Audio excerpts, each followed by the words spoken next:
అనావృష్టికి ఎదురుడ్డి చాలా కష్టాలు పడి పొగాకు పంటని వాతావరణం ఇదంతా ఇది ఒక వాతావరణ పరిస్థితి మీద ప్రధానంగా బేస్ అయినటువంటి క్రాప్ ఇది. విపరీతమైన వర్షాలకి దెబ్బతిన్నాము, వెనకచిక్కి పంటకు వచ్చేసరికి విపరీతమైన ఎండల వల్ల దెబ్బతిన్నాము. రెండు విధాలుగా పంట దిగుబడిలో విపరీతమైనటువంటి ఇబ్బందికర పరిస్థితిని ఎదుర్కొని పొగాకు పండించాము. ఈ సంవత్సరం ఉన్న పరిస్థితుల్లో మాకు కానీ 270 రూపాయలు సరాసరి ధర ఇవ్వకుంటే ఈ రైతు యొక్క పొగాకు రైతులు ఆత్మహత్య చేసుకునేటువంటి పరిస్థితి ఎదురైంది. ఈ సంవత్సరం పరిస్థితుల్లో మాకు అన్ని కంపెనీలు కూడా బయర్లు కూడా మాకు కన్వీనర్ ఫ్లోర్లో ఆక్షన్లో పార్టిసిపేట్ చేయటం లేదు. అందువల్ల పోటీతత్వం రోజు దిగజారిపోతుంది. అది కూడా మాకు ప్రధానమైన అంశము.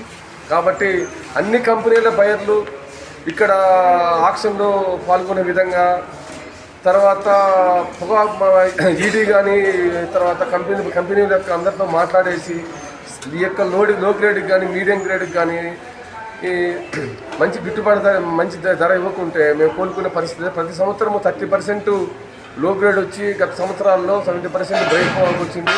ఈ సంవత్సరము 20% మాత్రం బ్రైట్ వచ్చి 70% లో గ్రేడ్ మీడియం గ్రేడ్స్ వచ్చినాయి. కాబట్టి ఎట్టి పరిస్థితుల్లో మమ్మల్ని ఆదుకోవాలని చెప్పి ఈ విధంగా పొగాకు బోర్డు యాజమాన్యానికి తర్వాత మన కంపెనీ యాజమాన్యానికి విజ్ఞప్తి చేస్తున్నాం. ఫోటో తీస్తాను.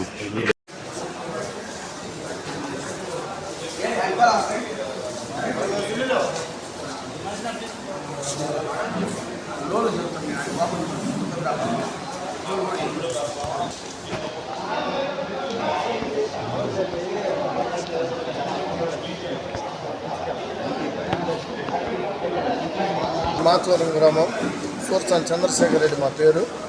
ఈరోజు పొగాకు బోర్డు వేలం మాచవరం గ్రామం రౌండ్ లో గ్రేడ్ బేళ్ళు F3, F4, F5 అస్సలు కొనుగోలు చేయడం లేదు. ఓన్లీ F1, F2 మాత్రమే తెమ్మంటున్నారు. రైతులు మేము F3, F4, F5 కూడా తెచ్చాము. ఈ ఒక్క బేలు కొనటం లేదు. అందువల్ల మేము ఈరోజు వేలం ఆపేసాము.